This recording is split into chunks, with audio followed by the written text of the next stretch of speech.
I'm Dan King, former Director of Toronto Community Housing, and I was on the board when the 200 Wellesley Street fire happened. Okay, this was a fire caused by a hoarder who had his entire apartment and his balcony filled to the ceiling with paper, documents, some kind of protest or some kind of legal fight that he was engaged in. Another tenant was leaning on his balcony, smoking a cigarette, tossed the cigarette away, which you're not supposed to do, and it landed on the papers on the balcony. Caused a fire. 1,500 people were displaced for 6 months because of the actions of a careless smoker and a hoarder. At the same time, there was a bad storm in Newfoundland. The impact on Toronto housing and the impact on the tenants was horrendous. And for 6 months, hundreds of staff worked for 100 hours or more of overtime. Later, at a board meeting, we did a review of the hoarding risk and the risk of hoarders to other tenants in Toronto housing. And in the one building alone at 200 Wellesley, in that one building, it turns out there wasn't just one hoarder, there was 13 hoarders in that building. Any one of them could have put all of the tenants in the building at risk from fire or from other problems relating to mold and vermin, etc.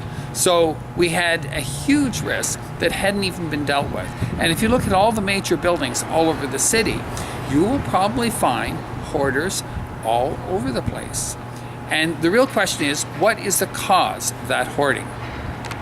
So tenants, residents, condo owners, and homeowners all over the city are affected by the activities of others through an activity we call hoarding.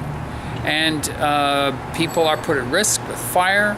It affects property values. It affects vermin and pests. We have infestations as a result of that, and it's a safety hazard for the people involved. And the ultimate question we have to ask is, where does hoarding come from? What causes this behavior? And I was speaking to social workers who are dealing with the problem of hoarding, and they had several pictures of examples of apartments which were, serious hoarding problem, not so serious, just a clutter problem, and okay, this is the way it looks. And the examples of the pictures they had of okay apartments, apply to people who have very simple lives and aren't doing anything. They didn't even have any books on the shelves. There was only a couple of pieces of clothing in the closet. And these people didn't seem to be doing anything. The fact is, hoarders, whether they're right or wrong, whether they're on track or not, whether they're effective or not, hoarders think they're doing something. And maybe they are doing something. Maybe they're just under-equipped. Maybe they don't have enough space. Maybe they don't have enough ability to manage their stuff. Maybe they need other training to help improve their lives so that they can do the things that they think are important. The staff I talked to who were dealing with this problem simply looked on it as a mental health problem. And I said, well, supposing we have a tenant who comes from Srebrenica or some war-torn country. They're living on social assistance. They don't have a lot of money to spend. They have one coat, and they're afraid that if they go to a movie or go to church or go to an event and they hang up their coat, that somebody will steal their coat, and then they'll be without a coat in the winter. What about that person? Shouldn't they have a second coat that they can rely on just as a spare in case something happens to their other coat? Should they go coatless throughout the winter? Not a good response from the social worker.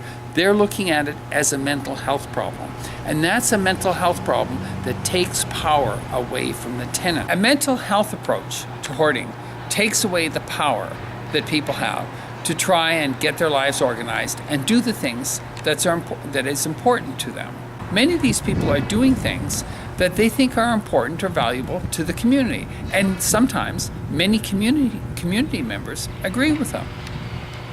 Okay, what we need is to recognize non-cash values. for the community. For example, we have a couple of cases. Say we have somebody who's selling books for a very low price, making books available on the street corner. Other people is making computers for people who are too poor to afford their own computer. There's many different things that can be done for the community, and some of them don't bring cash. Our society values, cash is king. Our society values things that generate revenue, and there's no reason why that's a bad thing. It's good to generate revenue, but there are other things that need to be recognized that are also going to bring benefit to the community as well. Many things are being done by members of the community which don't generate any money but bring benefit to the community as well. Even something as simple as keeping busy and staying out of trouble. That in itself might be good enough. That's why we have hobbies. Hobbies help people stay out of trouble. But the trouble is, when you have your apartment stacked to the ceiling and you're creating a fire risk for the community, well, then that is a problem. But the key thing is, I think we should look at the benefits of the activities of these hoarders and then empower them to deal effectively with the problems that they're creating so that they can be busy. They can carry on doing the things that they're doing, things that are not necessarily creating cash value for the community, but at least in their mind are creating a benefit for themselves. That. We need to help people keep busy. We need to help people keep busy with doing the things that they think are important and useful to the community. And hopefully the rest of us will see the benefit in the long run. And in the meantime, we should be working with government programs, with social assistance, with community efforts, with charities, the actions of charities. We should be working to create means to give people the power to be active in ways that they consider important, but are not necessarily providing an economic payoff.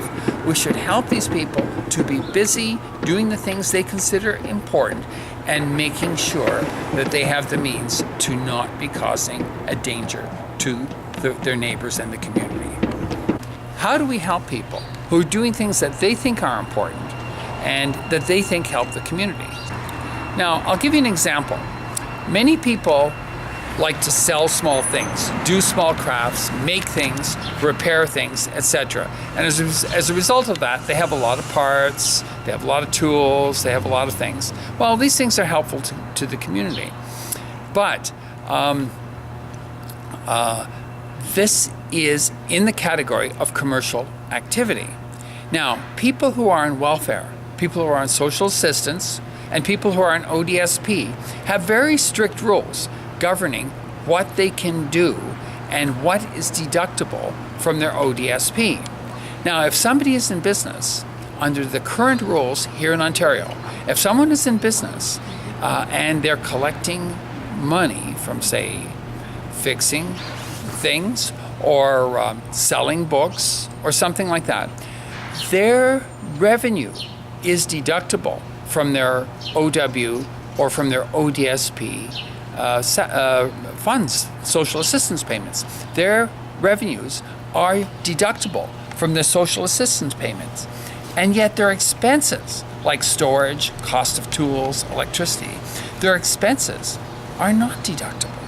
The trouble with many people who are trying to reinvent their lives, trying to create something new, trying to create a new business, is the problem they have in applying for government assistance or for government programs or for grants. One of the problems is they need to put forward a business plan.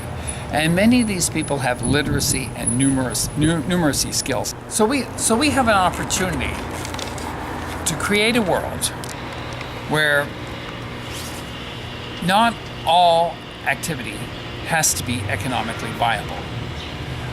We need to create a world where people who are doing little things, insignificant things, many things are not economically significant, but they are significant in the impacts they have in the community. Keeping people busy so they stay out of trouble, that's important.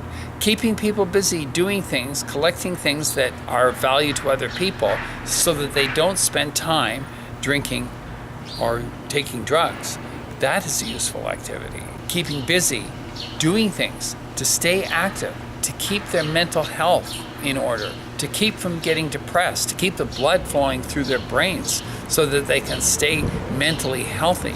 That's valuable. I mean, one single visit to the Centre for Addiction of Mental Health costs Ontario thousands. One single police incident can cost, well, it was one case where somebody made some bomb threat or something, cost $500,000 with all the emergency reports and emergency crews that needed to be brought on the scene to secure people's safety. What we need to do is to create an environment and a society where people can be busy doing things that they think are important and that the community appreciates. Now, they're not economically significant, but they can be economically significant in reducing the cost of emergency services in our society, and also playing a role in helping people who've had rough lives eventually making some steps that turn around their lives so they can participate and be active in society like the rest of us. Cases? The Party for People with Special Needs has collected a few cases that we can use to hopefully illustrate our point. These are people whose lives are not on the economic radar, but they are making a difference, a positive difference, to the people around them.